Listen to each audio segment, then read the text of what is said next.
La ville de Lac-de-Lage est et a toujours été un endroit recherché de villégiature et de plein air. Ici, l'air est pur, il fait bon vivre.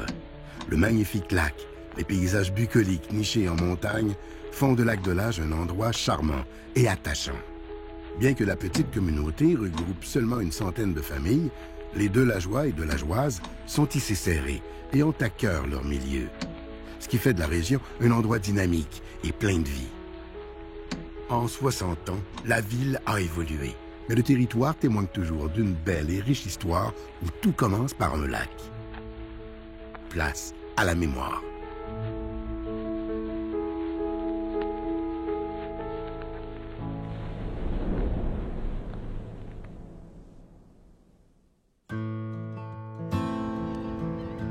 Tout débute au temps de la Nouvelle-France au 17e siècle. D'abord emprunté par les montagnais pour le transport des fourrures vers le lac Saint-Jean, le sentier ancestral des Jésuites passe tout près du lac. C'est ainsi que les premiers explorateurs en font sa découverte. Inhabité pendant plus d'un siècle, le lac est annexé au canton de Stoneham lors de sa création en 1790. Comme le lac Saint-Charles, le lac de Lage est fréquenté occasionnellement au 19e siècle par les touristes de la bourgeoisie, mais aussi par des peintres, dont Cornelius Grégoff.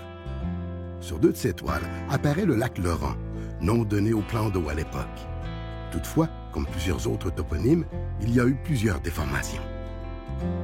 On est ici aujourd'hui parce que Cornelius Grégoff est venu peindre la grosse roche qui est derrière moi à l'automne 1862. Le lac de Lage s'appelait d'abord le lac Laurent. On le découvre d'abord dans un rapport d'exploration d'une ligne d'arpentage qui partait du lac Laurent, la ligne d'arpentage qui s'appelle la ligne Blacklock et du Berger, et qui servait à mesurer la distance entre l'encoignure sud du canton de Stoneham jusqu'au lac Saint-Jean. On a mesuré une distance de 104 000. Elle a été bûchée pendant 2 automnes avec des poteaux de plantés à toutes les milles parce qu'on ne connaissait pas la distance qu'il y avait entre Québec et le lac Saint-Jean. Alors, le lac Laurent apparaît pour une première fois à notre connaissance en 1847 dans le rapport de Blacklock et du Berger, et il réapparaît en 1862 par la biographie de Cornelius Grégoff, qui dit avoir peint au lac Laurent pendant tout l'été 1862. Et c'est aux alentours de 1890 que là, le lac Laurent devient un site de villégiature où là, c'est des anglophones qui essaient de prononcer le mieux possible avec leur accent anglophone. Le lac Laurent devient le lac Lauren. Puis les Québécois, Canadiens, Français reprennent en disant « Ouais, le lac Laron ». Donc, lac Laurent, Lauren, Laron et par la suite de Lage.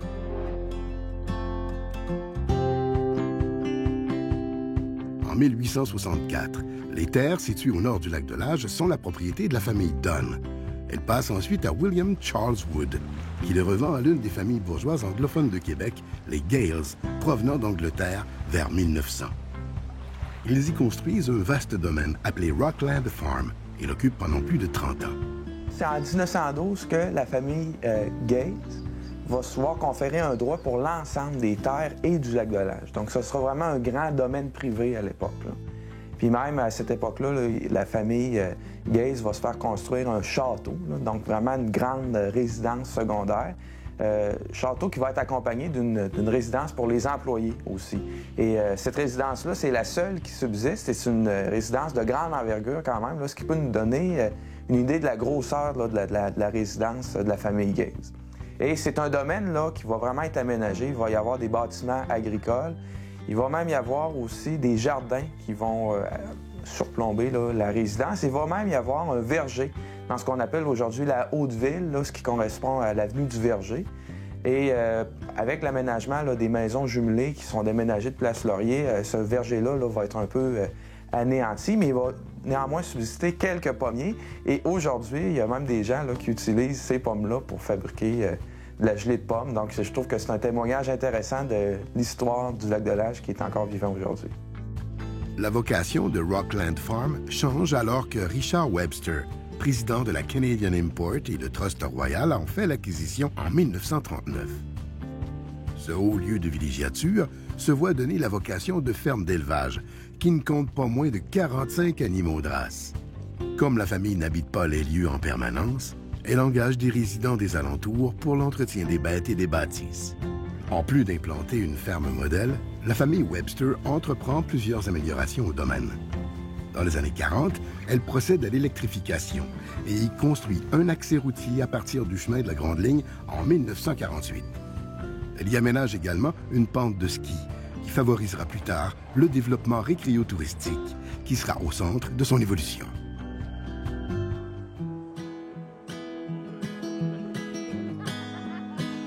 Il n'est pas de la ville pour faire du ski dans cette petite pente-là. C'était un peu comme on amène notre traîne ou on amène nos skis pour s'amuser, pour apprendre. C'était vraiment familial. Par la suite, lorsque le manoir a été construit, on avait déjà ce flanc-là où il y avait cet espace de déboisé. On a déboisé un petit peu plus large et c'est là qu'on a fait une activité qui était pour les clients du manoir et les personnes qui venaient louer des chalets parce que les maisons qui étaient ici étaient louées au mois et souvent la période des fêtes, c'était une grosse période d'achalandage et il fallait que les gens trouvent des activités pour trouver ça intéressant de rester ici un mois. Donc, à ce moment-là, je dirais dans les années 65, on a installé des remontes-pentes mécaniques comme un T-bar et 2 télésièges qui permettaient de monter non seulement la petite pente qui avait d'abord été faite sur le flanc du côté est, mais on a développé aussi plusieurs pistes sur la montagne qui est à l'ouest et qui est vraiment une beaucoup plus grosse montagne. Et c'est là que le centre de ski est devenu intéressant et que les gens sont venus même de la ville pour faire du ski ici, en plus des clients du manoir. Mais vite, ils ont eu la compétition du centre de ski Stoneham qui était en développement à cette période-là. Et ils étaient vraiment très proches. Et à un moment donné, c'était trop dispendieux d'entretenir le centre de ski avec 2 télésièges, un T-bar pour le petit nombre de personnes qui venaient ici. Donc, ils ont décidé de cesser les opérations d'entretien des pistes et ils ont vendu l'équipement. La famille Webster vend son domaine à un groupe d'hommes d'affaires, soit Amédée Demers, Paul Racine et François Nolin. Tous 3 à la tête de l'entreprise, les Immeubles des Monts. Au moment de sa création, Lac-de-Lage n'est plus ni moins qu'une ville privée appartenant à ces 3 hommes. Ainsi, les 3 dirigeants de la compagnie forment également le conseil de ville provisoire. Le 11 février 1959, la ville de Lac-de-Lage est incorporée. C'est le premier ministre du Québec, Maurice Duplessis, qui suggéra de nommer la ville et le lac ainsi en l'honneur de son ami récemment décédé, le sénateur québécois Cyril Fraser-Delage.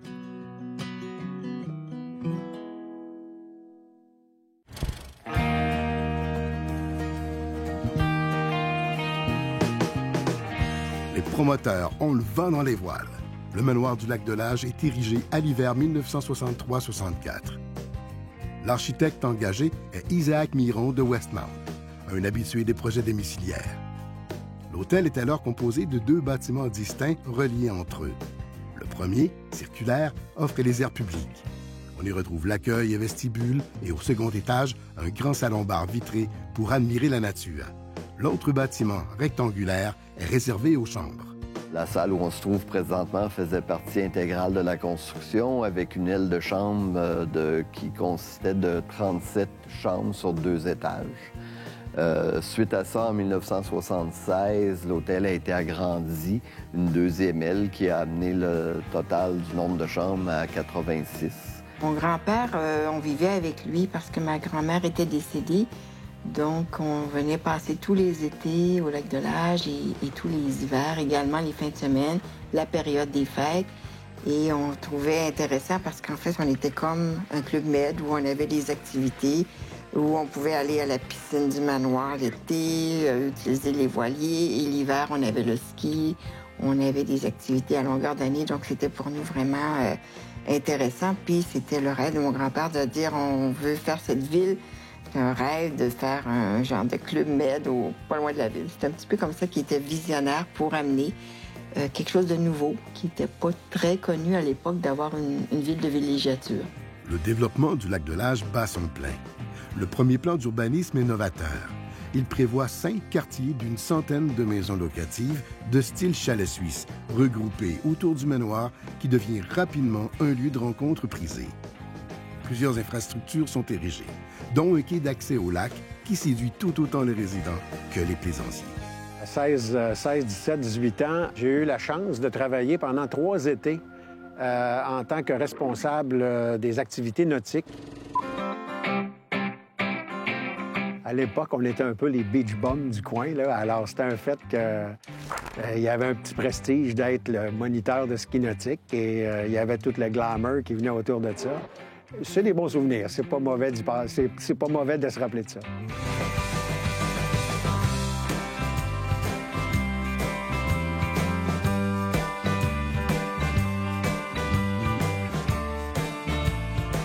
Quand on travaillait ici, nous, on habitait ce qui est maintenant l'hôtel de ville. Ici, pas très loin, il y avait des chambres en haut, à l'étage. Je pense qu'il y a encore des chambres à l'étage qui appartiennent au manoir, mais à l'époque, c'était nous, les gens, qui travaillions à la marina, qui était logés à cet endroit. Et l'endroit qui s'appelait le staff house pour les employés du manoir, c'est la maison qui est juste derrière moi ici, qui appartient maintenant, qui a été rénovée et qui est très, très belle, mais qui était un peu à l'abandon à l'époque, mais qui était la maison des gens qui travaillaient à l'hôtel. C'est-à-dire les employés du manoir, les serveurs, les cuisiniers, habitaient là. Parce que le travail était fort intéressant, je pense que notre salaire était autour de 2 $ l'heure. Alors, on faisait, malgré tout, de bonnes payes parce qu'on faisait de longues, longues heures pour l'époque, mais ça vous donne une idée de quel était le travail, le salaire horaire, mais on ne s'est jamais plaint parce qu'on aimait notre travail.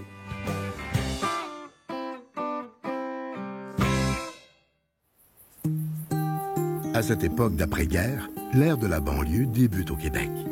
Les anciens territoires agricoles situés à proximité des villes sont acquis massivement par des entrepreneurs pour la construction de quartiers et de résidences unifamiliales. Dans la poursuite de ce même objectif, les 3 associés des immeubles des Monts désirent construire une banlieue de choix où les loisirs, les sports et les activités offriraient une qualité de vie agréable tout au long de l'année. Mon grand-père et ses associés ayant développé Place Laurier, ils avaient sur les terrains qu'ils avaient acquis des maisons qui appartenaient autrefois à l'armée et ils ne savaient pas trop quoi faire avec. Alors, ils ont décidé, plutôt que de les démolir, de les transporter au Lac-de-L'Âge et de les aménager pour en faire un nouveau quartier. Et on a installé les maisons sur le haut de la montagne. Présentant un caractère architectural distinctif, ce plan de développement ambitieux sera cependant abandonné après la réalisation du premier arrondissement organisé autour du manoir. Ces résidences d'été sont finalement mises en vente et les gens s'installent graduellement de façon permanente. Au début, on restait sur la rue des Crans. À cette époque-là, Paul Racine louait les maisons à des villégiateurs. C'était pas des résidents annuels, là, si on peut dire. C'était tous des villégiateurs qui venaient ici. Puis quand on était levé au mois d'août, c'était plein de monde dans toutes les maisons. Tout le monde se promenait en maillot de bain. Et puis, nous autres, on restait au coin de la rue là, des Crans. Et puis, au mois de septembre, tout ce monde-là a disparu. Ça fait que Guy, ça n'a pas d'allure de rester ici, là. Il trouvait ça ennuyant, puis d'ailleurs, nous autres aussi, puis surtout les jeunes, ils trouvaient pas ça très drôle. Ça fait qu'il a voulu acheter une maison. Puis Paul Racine ne vendait pas de maison à cette époque-là. 2 ans après, on a réussi à avoir la maison ici. Ça fait qu'on est resté ici, comme je vous dis, depuis 47 ans.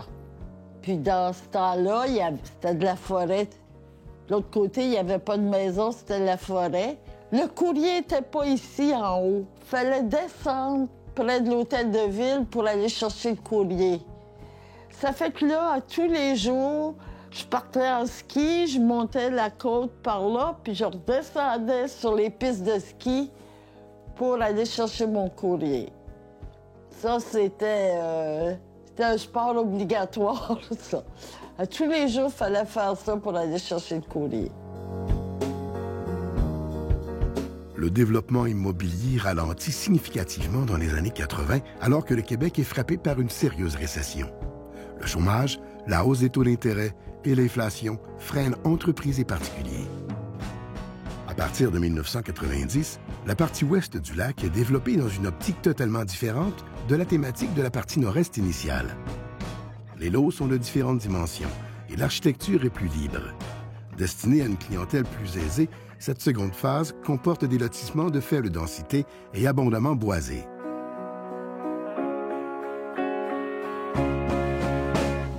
Située dans la MRC de la Jacques-Cartier, la ville continue d'être un lieu de séjour paisible, ayant comme centre d'intérêt le lac, bien sûr, et son manoir, qui depuis plus de 50 ans s'avère toujours un moteur de l'économie locale important.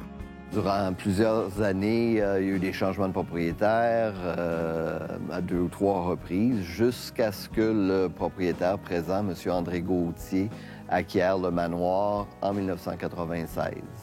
M. Gauthier a cette qualité qu'il a travaillé fort toute sa vie, puis tous les commerces qu'il a opérés dans sa vie, il a toujours réussi à les faire fructifier. Alors, c'est un peu ça, lui, son challenge pour le manoir. Il s'est toujours dit, je vais réussir à tourner le manoir afin que, pas nécessairement qu'on fasse des profits extraordinaires, mais que tout reste à flot, puis qu'on puisse continuer.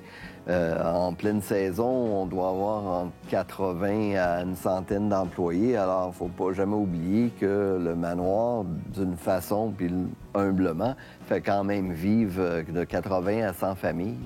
Alors, il y a des gens des alentours qui travaillent ici, à proximité du manoir. Alors, chapeau à M. Gauthier, parce que, comme je viens de dire, il y a des années où il aurait pu dire « je vais arrêter de faire des efforts ». Mais là, je vous dirais, puis que je reviens encore à l'esprit d'équipe, bien, depuis 4-5 ans maintenant, qu'on voit la progression du manoir, bien, pour lui, c'est une joie en même temps, parce qu'il a passé tellement d'années difficiles que c'est, comme on dit, il voit un peu la lumière au bout du tunnel, puis il a encore le goût de continuer.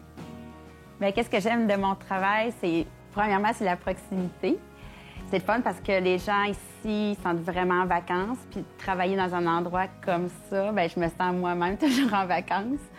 Puis le fait de rester ici aussi, là, c'est ça qui fait que, tu sais, tout combiné ensemble, de venir travailler à pied, ça fait vraiment un beau milieu de travail. Les gens avec qui je travaille beaucoup, ça fait très longtemps qu'ils sont ici. Je pense à Suzanne à la réception. On parle dans les 30 ans et plus, là. Du monde qui travaille ici depuis qu'ils ont 18 ans. Donc, c'est le fun d'être toujours connecté avec qu'est-ce qu'a été le manoir avant l'évolution. Je trouve ça super intéressant. Ils me parlent des soirées dansantes qu'il y avait dans le temps, dans la salle de bal. Le monde venait de la ville, le casse-croûte qu'il y avait ici en bas, après ça, il est monté en haut. C'est le fun de toujours être en connexion comme ça avec des gens que ça fait longtemps qui ont à cœur l'entreprise. Il y a une anecdote que je trouve super drôle. Étant donné que je travaille souvent sur les mariages et tout ça, il y a une fille qui est venue se marier avec un partenaire, puis l'année d'après, elle est venue se remarier au manoir du Lac-de-L'Âge avec un partenaire différent. Fait que, en tout cas, dans le personnel, c'était bien, bien drôle, puis mais c'est une petite anecdote comme ça. Au cours des années, plusieurs grandes rénovations ont été réalisées. Alors que toutes les chambres et les salles ont été revampées, la façade extérieure s'est refaite une beauté. La piscine a aussi été déplacée de l'arrière vers l'avant. Et finalement, des bains nordiques ont été installés. Grâce à une équipe passionnée, le manoir conserve encore et toujours sa vocation d'autrefois, avec son charme chic et champêtre.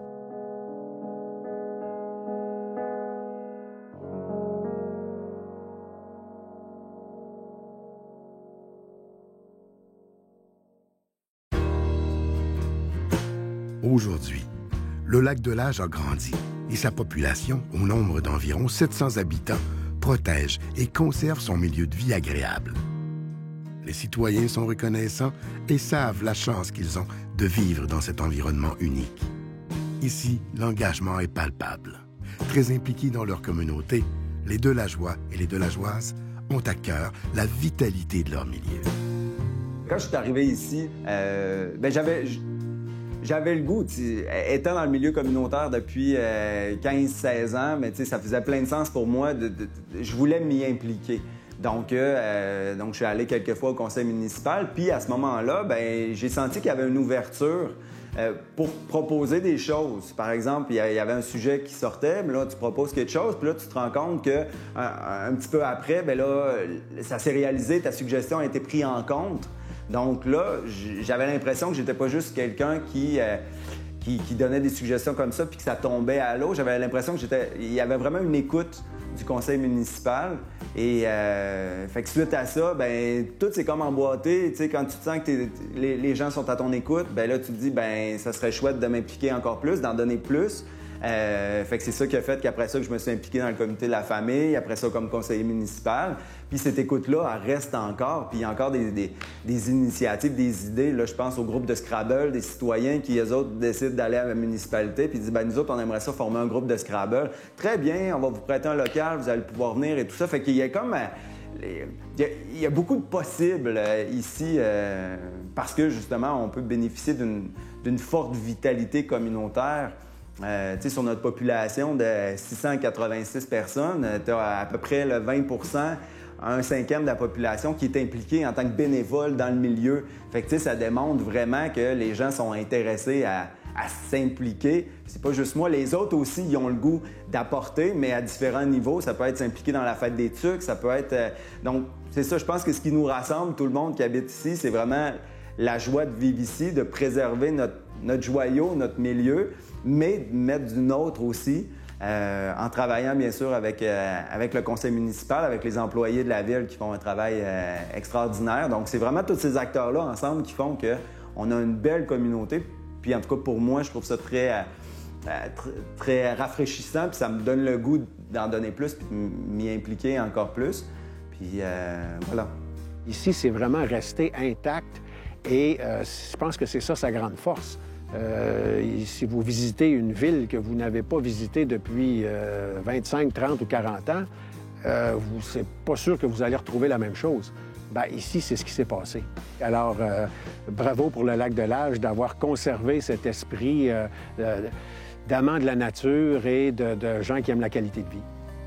Merci à tous de faire de notre milieu un endroit précieux où il fait bon vivre. À tous les Delageois et Delageoises, bon 60e.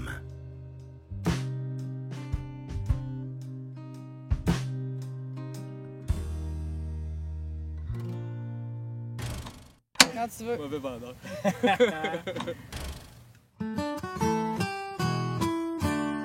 C'est aux abords du lac Laron, concitoyens, qu'a pris racine la belle ville de Lac-de-Lage. Le chemin des Jésuites jadis le contournait. Cornelius Krigoff a peint son paysage. Au sud des missions, aux confins des seigneuries, ils ont tardé à s'installer sur son rivage. 21 domaines, une ferme, un verger fleuri. La bourgeoisie fit courir son éclairage. Synchronisé à la tranquille révolution, dans le même sillon que l'équipe de Jean Lesage. Un trio d'hommes d'affaires avec une vision ont rêvé à la belle ville de Lac-de-Lage. Le manoir fut érigé comme une pierre d'assise. Isaac Miron signa son architecture, ainsi que celle des chalets que l'on organise pour créer le climat de villégiature. L'été, c'est le lac et tout ce qu'il a à offrir. L'hiver, la montagne descend jusqu'au bar salon.